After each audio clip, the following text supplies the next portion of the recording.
Bitter criticism Wednesday, maybe today. I'm not sure. I will see you right away. Maybe there's a new episode from Daniel Jadue, Conversa sin maquillaje. What about that? Murci. What a bright eyes, Murci. What a bright eyes. I envy you.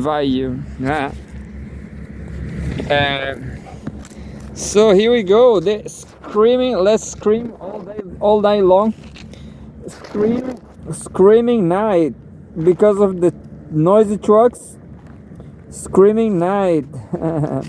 But you know, all these screamings are good for your voice. You know, you get growth. You get growth just by screaming.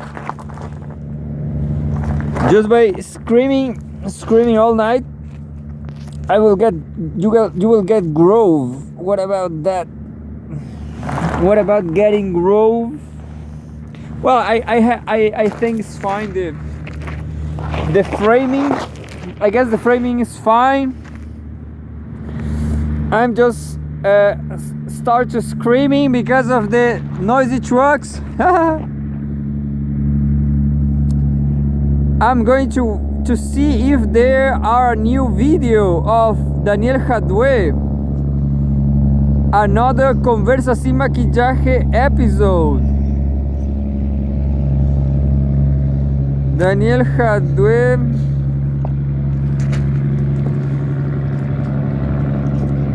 One month ago, 3 months ago.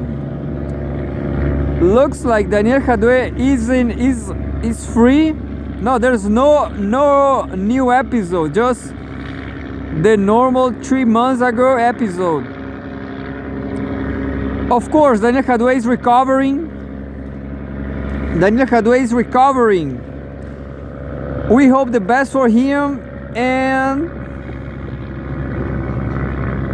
and for Russia. Just Russia, not Chile. Let's read Russia Today. Said nothing. Let's try to find Daniel Jadue in Russia Today. Can you imagine that? I guess there's nothing here. Daniel Jadue, no, zero results. Anyway, let's read some regular news from Russia Today. Today is the anniversary from the, I don't remember now, but I guess it's rechazo when Chileans they deny the new popular constitution, you know. I hate this country. But anyway, let's go. September 4th, the stupid day in Chile, the stupid Chilean day. The day of the stupid Chilean. What about that? Home, world news. Swedish foreign minister unexpectedly resigns. Tobias Billström, who oversaw Sweden joining NATO, is retiring from politics. Tobias Billström, who oversaw Sweden joining NATO, is retiring from politics. We have a photograph. Foreign Minister of Sweden Tobias Billström, May 31, 2024. Tobias Billström, who oversaw Sweden's accession to NATO, has announced his resignation as foreign minister and retirement from politics, offering no reason for the move. Billström, 50 years, was first elected to the Swedish parliament in 2002 and was appointed foreign minister in 2022. In a post on X on Wednesday, Billström said he informed Prime Minister Ulf Kristersson of his departure with a mixture of sadness and pride. Quote, "I will now completely leave politics," Billström wrote. "This means that I am also leaving my seat in the Riksdag. What I will do next is still open. I thought he will say I'm not leaving my retirement, how to say, my pension, my juicy pension. But I guess in Sweden, politics, they don't have a huge pension. You understand? But it's not saying that. What I will do next is still open. He added, noting he has only 50 years. He has only 50 years old and could make his mark in other contexts. As his biggest achievements over the past 2 years, Billström listed Sweden's abandonment of its 200-year neutrality to join NATO after a long and sometimes challenging process. Stockholm is now a part of the core of the countries that support Ukraine and oppose, quote, Russian expansionism, he added. Billström thanked Kristersson for trusting him to be foreign minister and led the parliamentary faction of the moderate party before that. According to Swedish media, Billström's departure comes out of the blue. The Daily Expressen and Aftonbladet both claimed that it was caused by a rift between him and the Prime Minister. As possible causes, the newspapers named Kristersson's appointment of a foreign policy advisor, but also conflict over Sweden's position on the Gaza conflict, with the Prime Minister advocating a more Israel-friendly line. Quote, Tobias Billström has had a very close and good collaboration with the Prime Minister. His spokesman, Anna Herhard, said in response to these reports, Kristersson press secretary Citi Stager also said the reports were false and there is no conflict behind Billström's departure. Billström was first deputy speaker of the Riksdag from 2014 to 2017, prior to taking over the foreign ministry. He held 2 other cabinet jobs. First, as minister from Migration and Asylum Policy 2006 to 2014 and Employment 2010. So this guy was a hard right-winger. I'm going to read more 2 or 3, another from Russia Today. Greta Thunberg, oh yeah, I was making fun of her, but she's really a comrade. Another news from Sweden Nationals. September 4th, Home World News. Greta Thunberg detained at pro-Palestinian rally. The climate activist was among a group of students attempting to occupy the university building in Copenhagen. I saw I saw another Instagram beautiful model on Copenhagen too, but she's not a left-winger. And well, Greta is a comrade. She will have this baby face forever. Swedish climate activist Greta Thunberg outside Westminster Magistrates Court during her public order trial in London, England.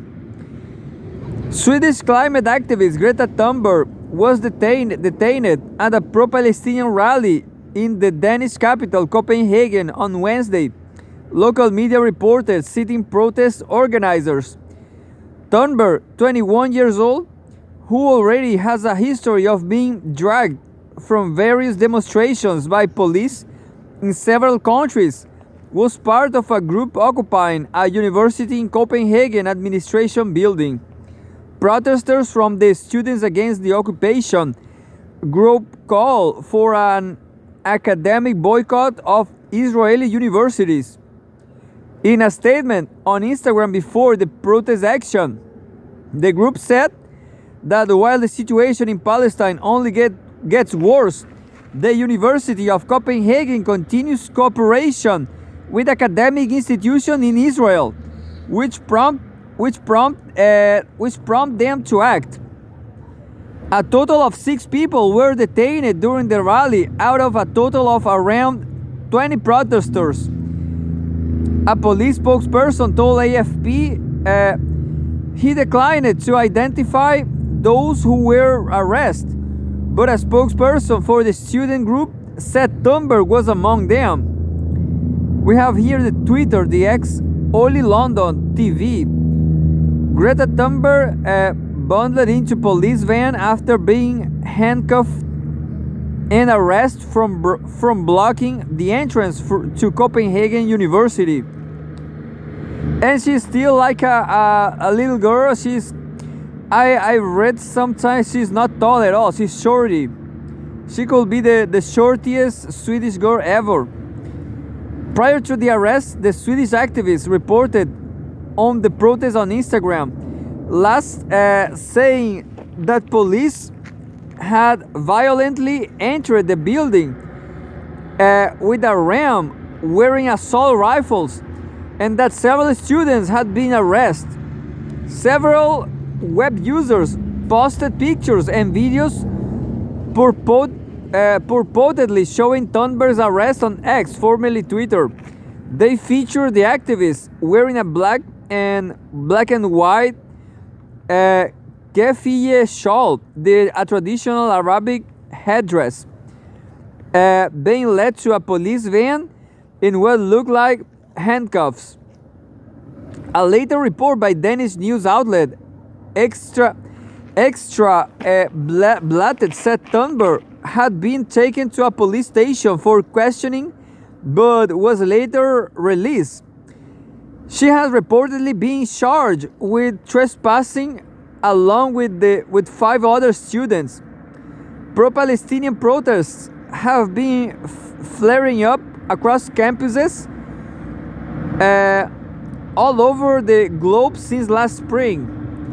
Protesters have largely called for an end to any business dealing with Israel and a boycott of any companies that support its war effort in Gaza. Wednesday's incident is not the first time that Thunberg, whose forte is usually climate protection, has shown an interest in the Gaza war. In October last year, not long after the start of the hostilities, she sent a message of support for Palestinians. It drew condemnation from Israel, with Aryeh Shalikar, a spokesman for the Israeli army, slamming Thunberg as a terror supporter. In an opinion piece published in December, Thunberg accused Israel of war crimes and genocide.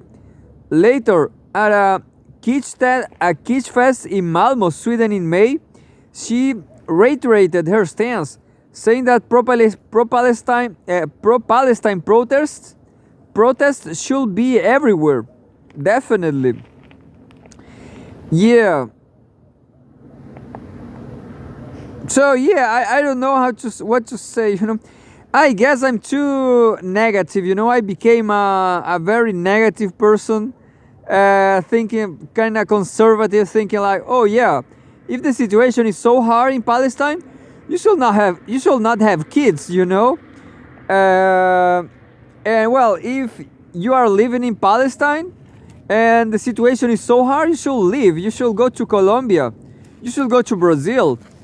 There is violence too. It's not your country, but nobody has a country, Yeah, I guess I became a cretin, isn't it? But that's sad. That's life, guys. That's how life is. You became conservative. Well, of course, I'm allegedly I allege still being communist. But what can I say? Sometimes I feel the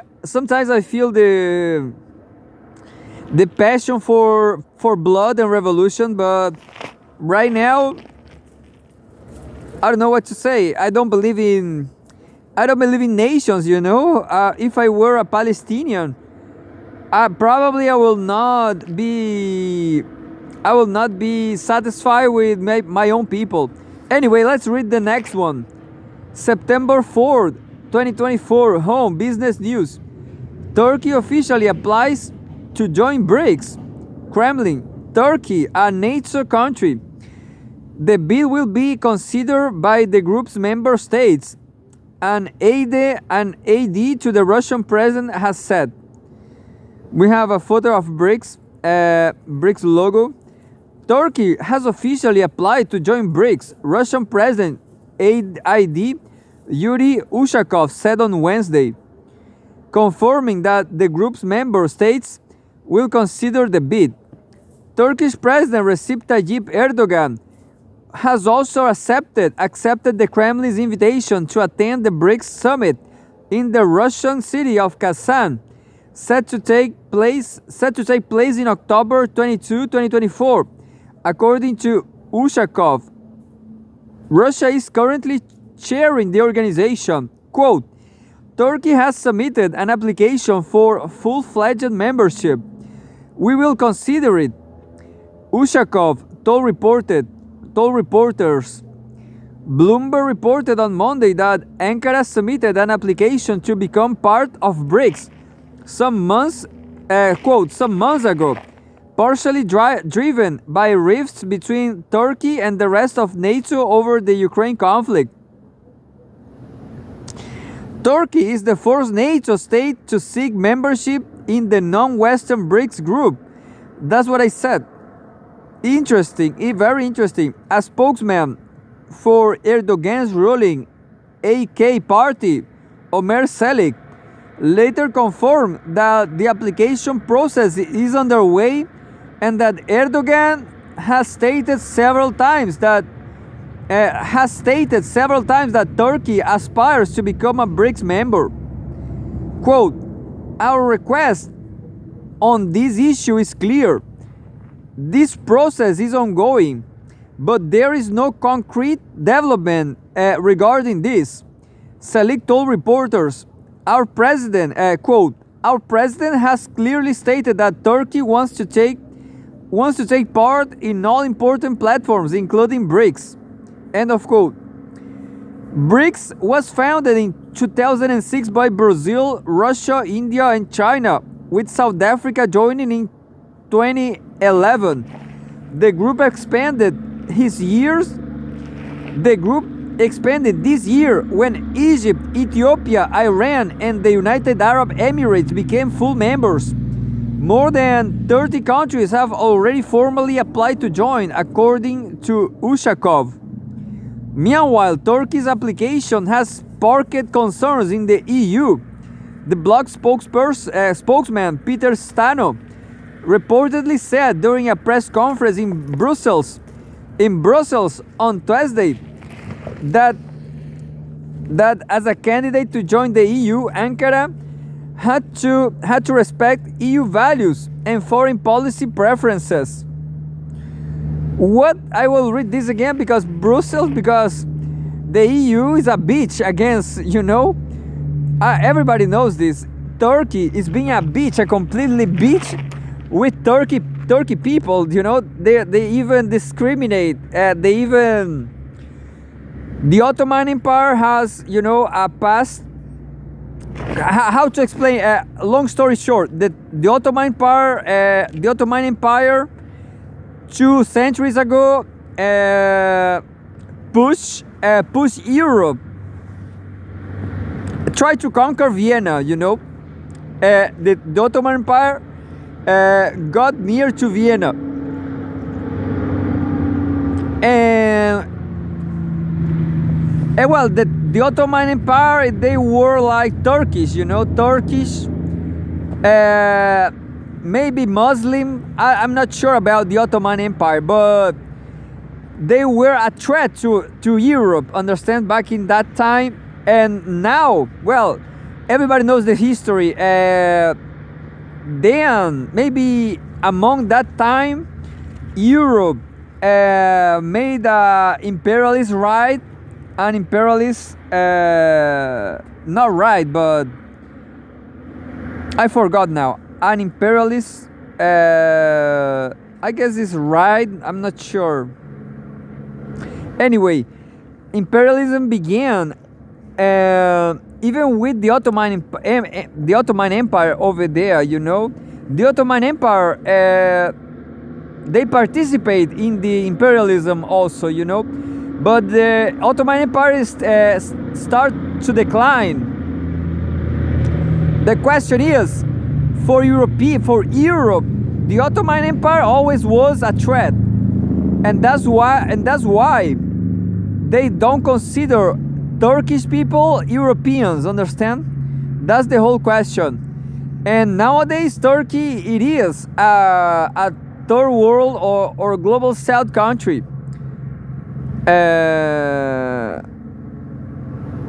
Maybe imperialist rights, imperialist rallies, I don't remember now, but anyway, so I will read again now. Meanwhile, Turkey's application has sparked concerns in the EU.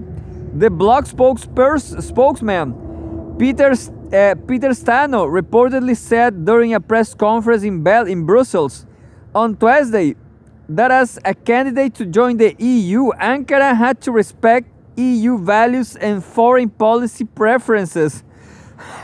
Understand? The EU will never allow Turkey to be a EU member because I just said Turkey, it was a threat before. Turkey has a different culture, I guess, but who knows, you know. And well, they never accept Turkey because of the Ottoman Empire past.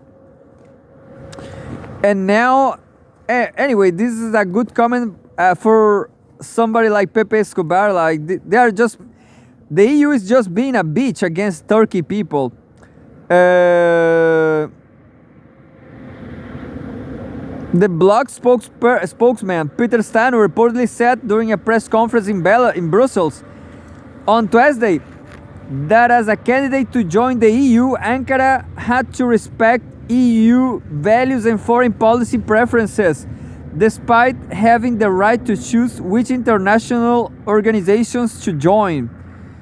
Yeah, Turkey was declared an EU candidate country in 1999, like 100 years ago, and has been in negotiations to join since 2005. However, the European Parliament suspended accession talks with the country in 2019 over alleged human rights violations.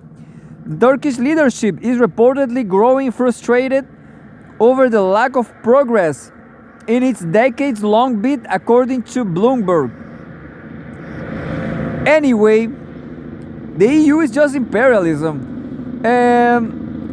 You know, there's a polemic video on this channel, Caspian Report, a former, I'm not sure about the Caspian Sea, but the Ottoman Empire was huge back in 2 centuries ago. Well, it's a very critical video on Caspian Report channel on YouTube, saying that Europe just gave the Ottoman Empire drugs, you know, just drugs, just like China. So Europe is a big dealer, is a big drug dealer. That's the whole truth. Europe is a big drug dealer. But I prefer to be Italian than Chilean, you know. Anyway, let's read the last one from Russia Today. Last one from Russia Today, September 4, 2024. Home Russia and former Soviet Union.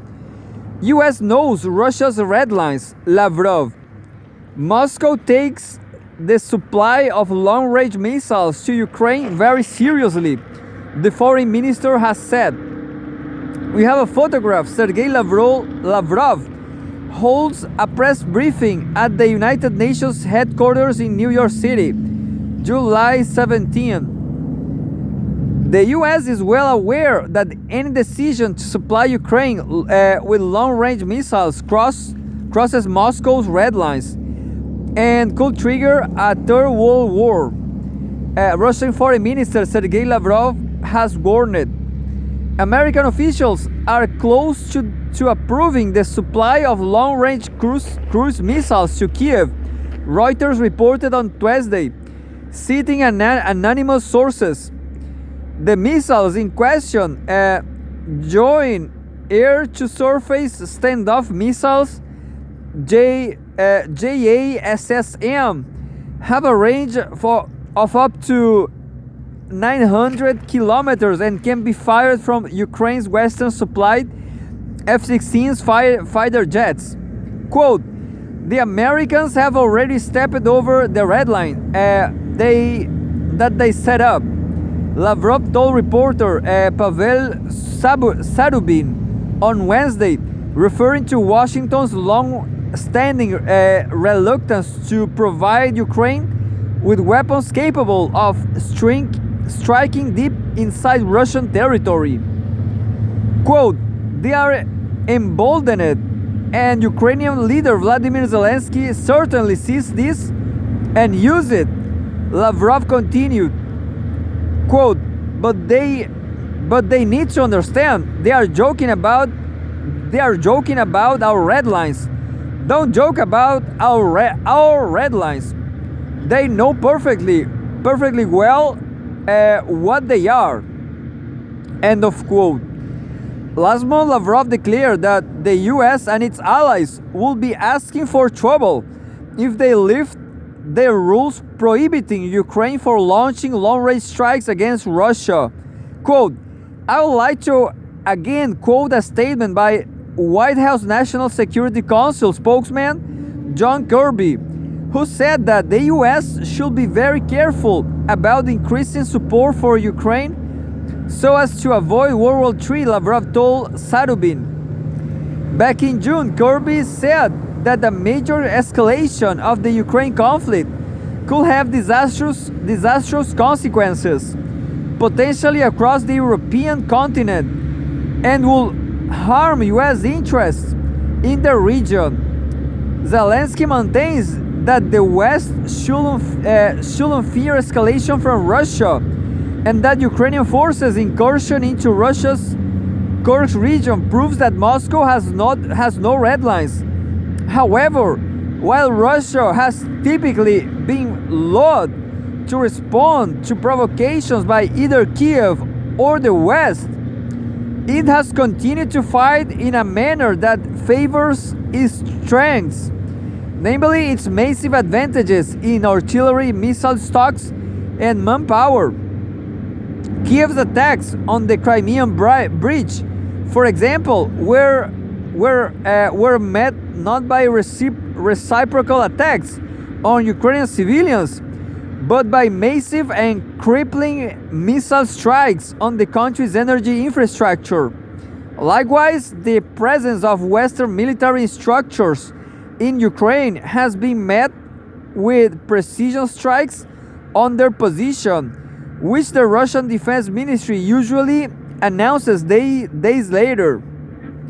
While Ukraine's top military commander hoped that the Kursk operation will trigger an overreaction from Russia and force Moscow to pull troops from a busy sector of the front line near Donetsk, Russia did not take the bait. Instead, Moscow surged more troops to Donetsk, where they have breached Ukrainian lines and close in on several key strongholds. And that's all from Russia Today.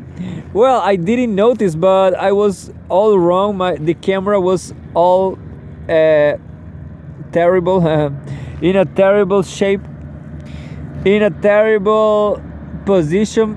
But yeah, the shit happens.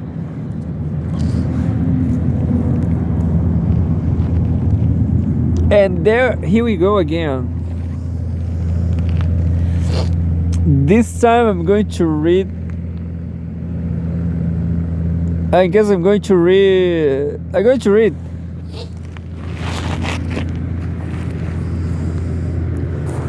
I'm going to read Cgtn just to be happy. Cgtn, happy right till the end. Cgtn.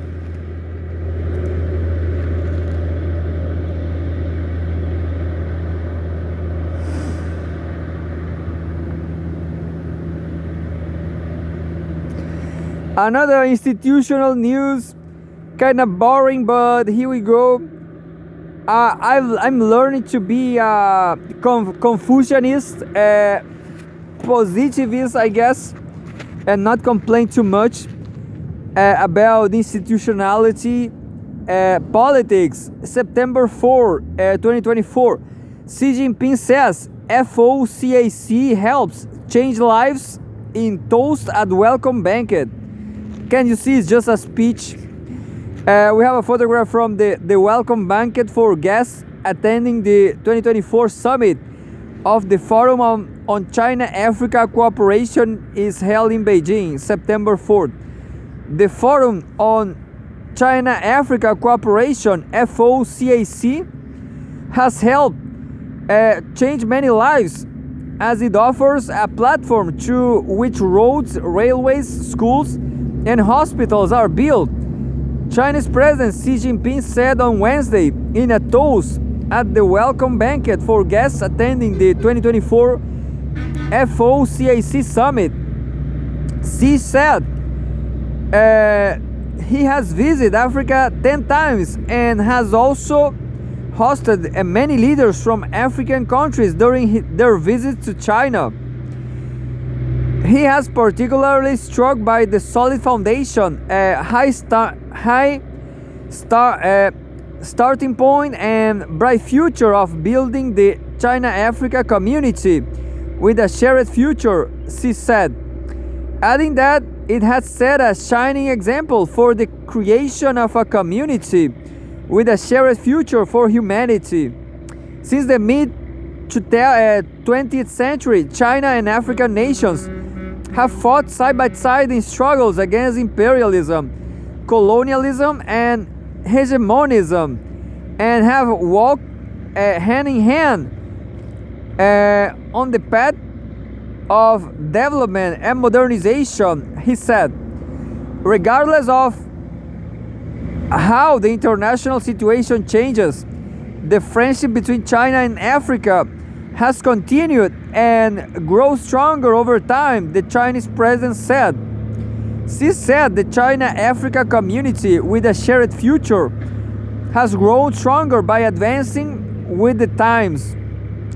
Since the 8th Ministerial Conference of the FOCAC was held in 2021, China and African countries have worked tirelessly to implement the outcomes of the meetings, including the 9 programs, she said, adding that they have supported each other in the fight against the COVID-19 pandemic and collaborated closely on major international and regional issues, together raising a powerful voice for the global south in this new era. You know what I didn't pay attention is, where is this FOCAC? In Beijing, yeah, in Beijing. So that's why there's a lot of African presidents in. They are all the time like Cameroon, China-Gabon friendship. Cameroon, what do you prefer? Cameroon? Yeah, let's read everything. Let's read every single African. Let's read every single African president. September 4, Chinese Cameroonian presidents announced elevation of bilateral ties. September 4, 2024. Chinese President Xi Jinping on the right meets with Cameroonian President Paul Biya, who is in Beijing for the 2024 summit of the Forum on China something. Chinese President Xi Jinping and Cameroonian President Paul Biya on Wednesday announced the elevation of China-Cameroonian ties to a comprehensive strategic partnership. Xi met with Biya, who is in Beijing for the 2024 summit of the Forum on China-Africa Cooperation at the Great Hall of the People in the Chinese capital. Biya's attendance at all previous editions of the summit demonstrated the great importance he attached to China-Africa friendship and cooperation, as well as his profound amity with China, she said. China is ready to work with Cameroon to foster a more substantive and significant partnership and advance the bilateral ties to the higher level, she said. He noted that China has always supported Cameroon in safeguarding national unity and ethnic solidarity, fighting terrorism, as well as achieving peace and development. China appreciates Cameroon's active participation in multilateral affairs and is ready to strengthen communication and coordination with it to jointly safeguard the legitimate rights and interests of developing countries, said Xi. Biya said Cameroon is ready to maintain high-level exchanges with China and deepen the comprehensive strategic partnership with it. With its favorable geographic location and high-quality human resources, Cameroon welcomes more Chinese investment in the country, which helps translate its advantages in mineral resources into development momentum, he said. Cameroon firmly adheres to the One China principle, appreciates and supports the series of global initiatives put forward by President Xi, and is ready to strengthen multilateral cooperation with China to promote global governance that is more conducive to world peace and international justice, said Biya. This was with input from Xinhua. You know, I'm going to stop the Gabon. I'm going to suspend this because there's a very interesting news, but it's very short too. I'm going to come back with the Gabon Xi Jinping meeting. Look this, technology, September 4, 2024. Chinese company develops graphite with over, I know it's graphene. I thought it was graphene, but it's graphite. Oh, I don't care. Graphite. I don't care. I thought it was graphene. So Gabon now, Gabon.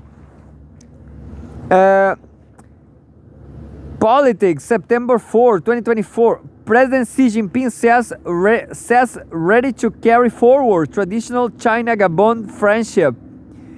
September 4, 2024.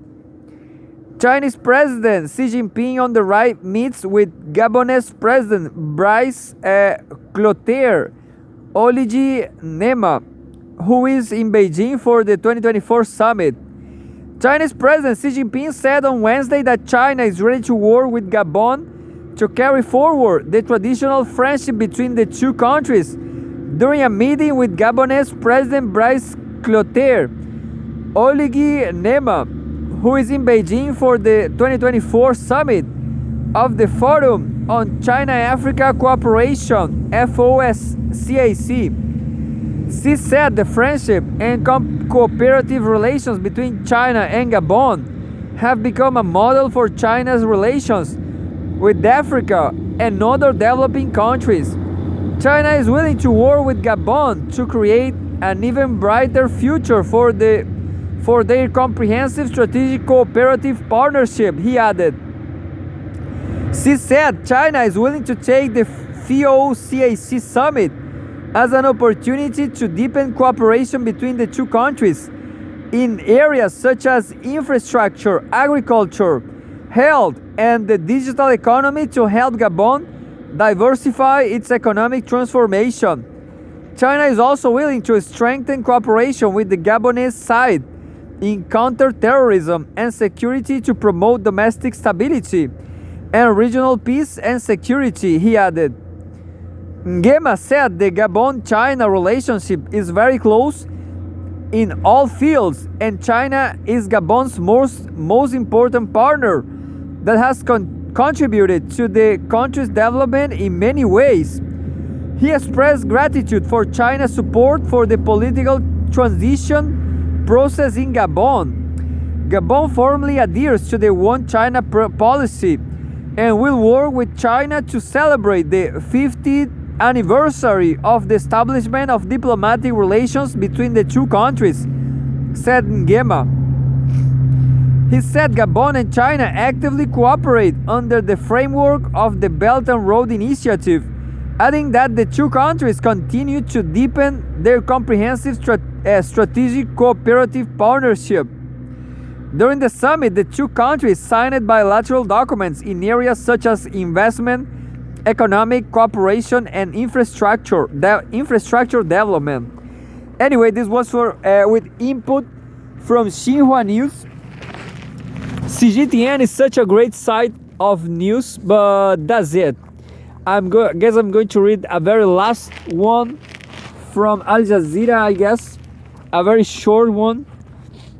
I don't know. It's hard to find a very short one from Al Jazeera. And you know, I'm getting flu here. I'm getting dizzy. I'm going to read a news about Daniel Jadue. Let's see what's going on, what's happening.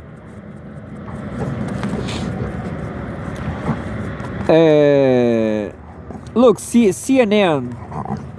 It's hard, you know. There's no news. No news. But this I'm going to hear. I don't support this. I guess this woman is kind of is